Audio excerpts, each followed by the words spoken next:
ನಮಸ್ಕಾರ ಸ್ನೇಹಿತರೆ, ಎಲ್ಲರೂ ಹೇಗಿದ್ದೀರಾ? ನಾನಂತೂ ಚೆನ್ನಾಗಿದ್ದೀನಿ, ನೀವೆಲ್ಲ ಚೆನ್ನಾಗಿದ್ದೀರಾ ಅನ್ನೋ ಒಂದು ಭಾವನೆಯಿಂದ ಇವತ್ತು ಈ ವಿಡಿಯೋನ ಶುರು ಮಾಡ್ತಾಯಿದ್ದೀನಿ. ಅಕ್ಕಿನ 3 ಡೇಸ್ ಆಯಿತು ಸ್ನೇಹಿತರೆ. ಬೆಳಗ್ಗೆ, ಸಂಜೆ, ಮಧ್ಯಾಹ್ನ ನೀರನ್ನು ಹೊರಗೆ ಹಾಕೋದು, ತೊಳೆಯೋದು, ಹೀಗೆ ಮಾಡಿ ಕೊನೆಗೊಂದಿನ ಬಸ್ದ ಮೇಲೆ ನೋಡಿ ಈ ರೀತಿ ಉದುರಾಗಿದೆ. ನೀರು ಚೆನ್ನಾಗಿ ಹೋಗ್ಬಿಡ್ಬೇಕು, ಹಂಗನ್ಬಿಟ್ಟು ಒಣಗಿಸ್ಬಾರ್ದು, ಸ್ವಲ್ಪ ಹಸಿನೇ ಇರಬೇಕು. ಅಂದರೆ ಸ್ವಲ್ಪ ನೀರಿನ ಅಂಶ, ತೇವಾಂಶ ಇರಬೇಕು ಸ್ನೇಹಿತರೆ. ಅದಾದ ನಂತರ ನಾನು ಮಿಕ್ಸಿಲಿ ಪುಡಿ ಮಾಡಿಕೊಂಡು ನೋಡಿ, ಅದು ಏನೇ ಆಗಲಿ ಹಸಿ ಹೋಗಬಾರ್ದು. ಅದಕ್ಕೆ ಅದನ್ನು ಹೊತ್ತಿ ಹಿಡ್ಕೊಂಡು ಅಮುಕ್ಬೇಕು ಅದನ್ನು. ಆಮೇಲೆ ಒಂದು ಪ್ಲೇಟ್ ಮುಚ್ಚಬೇಕು. ಬೆಲ್ಲ ನಾನು ಸರಿಸಮವಾಗಿ, ಅದು 2 ಪಾವು ಅಂದರೆ ಇದು 2 ಪಾವಷ್ಟು ನಾನು ಬೆಲ್ಲನ ರೆಡಿ ಮಾಡ್ಕೊಂಡಿದ್ದೀನಿ. ಹಾಗೆ 1 ಪಚ್ಚ ಬಾಳೆಹಣ್ಣು, ಗಸಗಸೆ ಹಾಕಿದ್ದೀನಿ, ಏಲಕ್ಕಿ, ಎಳ್ಳು ಹಾಕ್ಕೊಬೋದು, ಕೊಬ್ಬರಿನೂ ಹಾಕ್ಕೊಳ್ಬೋದು. ಆಮೇಲೆ ಒಂದು ಸ್ವಲ್ಪ ತುಪ್ಪ ಸ್ನೇಹಿತರೆ.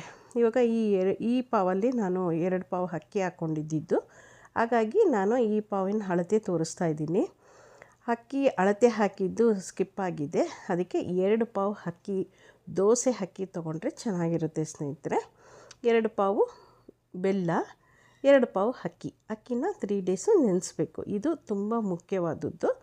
ಅದಾದಮೇಲೆ ಒಂದು ಪಾತ್ರೆಗೆ ನಾನು 1 ಪಾವು ಹಾಕಿದ್ದೀನಿ, ಇವಾಗ 1 ಪಾವು ಹಾಕ್ತಾಯಿದ್ದೀನಿ. 2 ಪಾವನ್ನು ನಾನು ಬೆಲ್ಲನ ಹಾಕ್ತಾಯಿದ್ದೀನಿ. ಸರಿ ಸಮ ಇದ್ದರೆ ನಮ್ಮ ಹದ ಸರಿ ಇರುತ್ತೆ ಸ್ನೇಹಿತರೆ.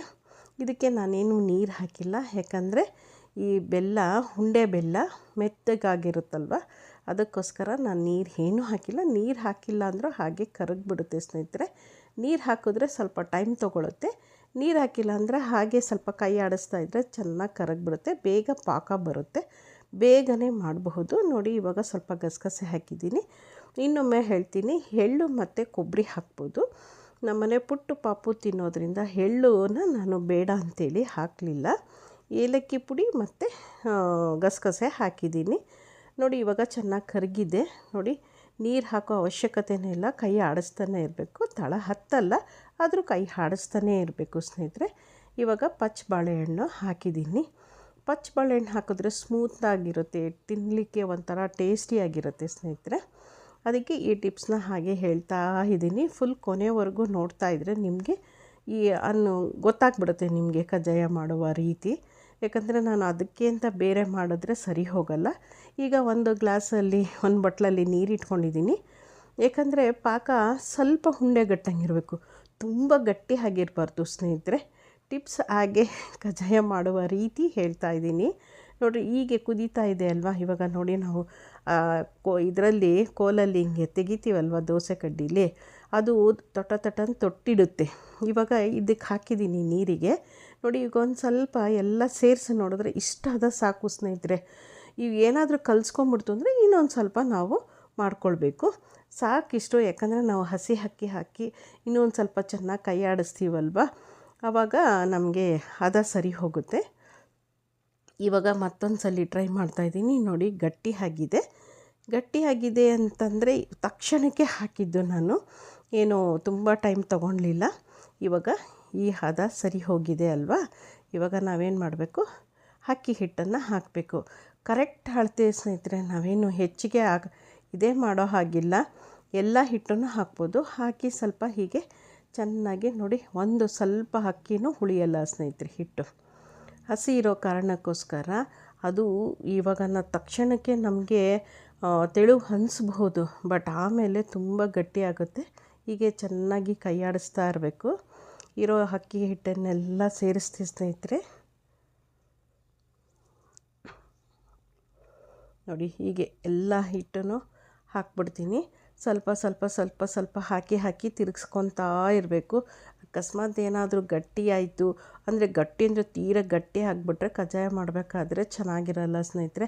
ಯಾಕಂದರೆ ನಾವು ಎಣ್ಣೆಯಲ್ಲಿ ಬಿಡಬೇಕಾದ್ರೆ ಎಣ್ಣೆ ಅಥವಾ ತುಪ್ಪದಲ್ಲಿ ಮಾಡ್ಬೋದು. ನೋಡಿ, ಚೆನ್ನಾಗಿ ಹಾಕಿ ಇವಾಗ ಕಲಿಸ್ತಾ ಇದ್ದೀನಿ. ಇಷ್ಟು ಮಟ್ಟಕ್ಕಾಗಿದೆ. ಇದನ್ನು ಮತ್ತೆ ನಿಮಗೆ ತೋರಿಸ್ತಾ ಇದ್ದೀನಿ. ತುಂಬ ಗಟ್ಟಿಯಾಗಿ ಅದನ್ನು ನಾವು ಕೆಲವ್ರು ಹೇಳ್ತಾರೆ ತುಂಬ ಗಟ್ಟಿ ಇರಬೇಕು, ಹಿಂಗೆ ಮುಟ್ಟಿದ್ರೆ ತುಂಬ ಗಟ್ಟಿ ಅಂದರೆ ಅದು ನಿಜಕ್ಕೂ ಚೆನ್ನಾಗಿ ಬರೋಲ್ಲ ಕಜ್ಜಾಯ. ಸ್ವಲ್ಪ ಕರಗಂಗೆ ಇರಬೇಕು ನೋಡಿ ಸ್ನೇಹಿತರೆ. ಇವಾಗ ನಾವು ಇದಕ್ಕೆ ಹಾಕಿ ಚೆನ್ನಾಗಿ ಕಲಸಿದ್ವಾ, ಚೆನ್ನಾಗಿ ತಿರುಗಿಸ್ಬೇಕು. ಹೆಂಗೆ ಅಂದರೆ ನೋಡಿ ಸೋತು ಆಗಿಬಿಟ್ಟಿದೆ ನನಗೆ ಆ ಥರ. ಯಾಕಂದರೆ ಎಲ್ಲೂ ಇದಾಗಬಾರ್ದು, ಚೆನ್ನಾಗಿ ಒಂದು ಹದ ತಿರುಗಿಸೋದ್ರಲ್ಲೇ ಒಂದು ಇನ್ನೊಂದು ಥರ ಟಿಪ್ಸು ಸ್ನೇಹಿತರೆ. ಚೆನ್ನಾಗಿ ನೀವು ಎಷ್ಟು ಮಟ್ಟಿಗೆ ತಿರುಗಿಸ್ತೀರಾ ಅಷ್ಟು ಕಜ್ಜಾಯ ಚೆನ್ನಾಗಿ ಬರುತ್ತೆ. ಹೀಗೆ ಎಲ್ಲ ತಿರುಗಿಸಿದೆ. ಈ ಟಿಪ್ಸ್ನ ನಾನು ಈ ರೀತಿ ಕಜ್ಜಾಯ ಮಾಡೋದನ್ನ ನಮ್ಮ ತಾಯಿಯಲ್ಲಿ ನಾನು ತಿಳ್ಕೊಂಡೆ. ನಮ್ಮ ತಾಯಿ ತುಂಬ ಚೆನ್ನಾಗಿ ಅಡುಗೆ ಮಾಡ್ತಾಯಿದ್ರು, ತುಂಬ ಚೆನ್ನಾಗಿ ಕಜ್ಜಾಯ ಮಾಡ್ತಾಯಿದ್ರು. ಇಷ್ಟು ಮಾಡ್ತಾನೇ ಇರಲಿಲ್ಲ, 2 ಪಾವಷ್ಟು 2, 3, 4 kg ಹಾಕಿ ಮಾಡ್ತಾಯಿದ್ದಿದ್ದು. ಇಡೀ ರೋಡ್ಗೆಲ್ಲ ಕೊಡ್ತಾಯಿದ್ರು. ನೋಡಿ ಹದ ತುಂಬ ಚೆನ್ನಾಗಿ ಬಂತು. ತಕ್ಷಣಕ್ಕೆ ನಾವು ಮಾಡಿಬಿಟ್ವಿ. ಮಾಡಿದ್ರೆ ನೋಡಿ ಒಂದೊಂದೇ ನಾನು ಇವಾಗ ಹಾಕಿ ಕೈಯಲ್ಲೇ ತಟ್ತೀನಿ ಸ್ನೇಹಿತರೆ. ಕೆಲವರು ಅದಕ್ಕೇನೇನೋ ಗ್ಲಾಸ್ ಅಳತೆ ಪ್ರಕಾರನೂ ಮಾಡ್ತಾರೆ. ನಾನು ಕೈಯಲ್ಲೇ ತಟ್ಬಿಡ್ತೀನಿ. ಒಂದು ಹದಕ್ಕೆ ಸಾಕು ಅನಿಸುತ್ತೆ ನಮಗೆ, ಯಾಕಂದರೆ ಅಭ್ಯಾಸ ಇರೋದರಿಂದ ಹಾಗೆ ಮಾಡಿ ನಾನು ಇವಾಗ ಚೆನ್ನಾಗಿ ಎಣ್ಣೆಯಲ್ಲಿ ಕರಿತಾ ಇದ್ದೀನಿ. ಒಂದೊಂದು ಹತ್ತತ್ರ ಹಾಕ್ಬಿಟ್ರೆ ಅಂಟ್ಕೊಂಬಿಟ್ಟು ಕಜ್ಜಾಯ ರೀತಿ ನೀತಿನೇ ಬೇರೆ ಆಗಿಬಿಡುತ್ತೆ. ಈಸ್ಟ್ ವೆಸ್ಟ್ ನಾರ್ತ್ ಸೌತ್ ಆಗಿಬಿಡುತ್ತೆ. ಅದರಿಂದ ಒಂದೊಂದೇ ಕಜ್ಜಾಯ ಹಾಕಿ ಈ ರೀತಿ ನಾವು ಹಿಂದೆ ಮುಂದೆ ತಿರುಗಿಸ್ಬೇಕು. ಎಣ್ಣೆಯಲ್ಲಿ ಮಾಡಿದ್ದೀನಿ, ಬೇಕಾದಲ್ಲಿ ನೀವು ತುಪ್ಪದಲ್ಲೂ ಮಾಡಬಹುದು. ಆನಂತರ ನಾನು ಇನ್ನೂ ಹಿಟ್ಟು ಉಳಿದಿದ್ರಲ್ಲಿ ತುಪ್ಪದಲ್ಲಿ ಮಾಡಿದೆ ಸ್ನೇಹಿತರೆ. ಇದು ರೆಕಾರ್ಡಲ್ಲಿ ಮಾತ್ರ ಎಣ್ಣೆ ಇದೆ, ಬೇಕಾದರೆ ತುಪ್ಪದಲ್ಲೂ ಸಹ ನೀವು ಮಾಡಬಹುದು. ಇವಾಗ 2 ಬದಿಯಲ್ಲೂ ನಾನು ಚೆನ್ನಾಗಿ ಬೇಯಿಸಾಯಿತು. ಬೆಂದಾದ ಮೇಲೆ ನಾವೇನು ಮಾಡಬೇಕು, ಇದನ್ನು ಒಂದು ಬಟ್ಲಲ್ಲಿ ಹಾಕಬೇಕು. ಇದು ಎಣ್ಣೆ ಸೋರುತ್ತೆ. ಇದನ್ನು ಸ್ವಲ್ಪ ಪ್ರೆಸ್ ಮಾಡಿದ್ರೆ ಕೆಳಗಡೆ ಎಣ್ಣೆ ಹೋಗುತ್ತೆ. ನೋಡಿ ಈ ಥರದ್ದು ಹೋಲ್ ಇದ್ದರೆ ಚೆನ್ನಾಗಿರುತ್ತೆ. ಸೊಪ್ಪು ಬಸಿಯೋ ಬೋಲ್ ಅಂತಾರೆ ಇದನ್ನು, ಬಟ್ಲು ಅಂತಾರೆ. ಇದರಲ್ಲಿ ನಾವು ಹೀಗೆ ಹೊತ್ತಿದ್ರೆ ಕೆಳಗಡೆ ಎಣ್ಣೆ ಎಲ್ಲ ಹೋಗಿಬಿಡುತ್ತೆ ಸ್ನೇಹಿತರೆ. ಯಾಕಂದರೆ ಸಾಕಷ್ಟು ಎಣ್ಣೆ ಇರುತ್ತೆ ಸ್ನೇಹಿತರೆ.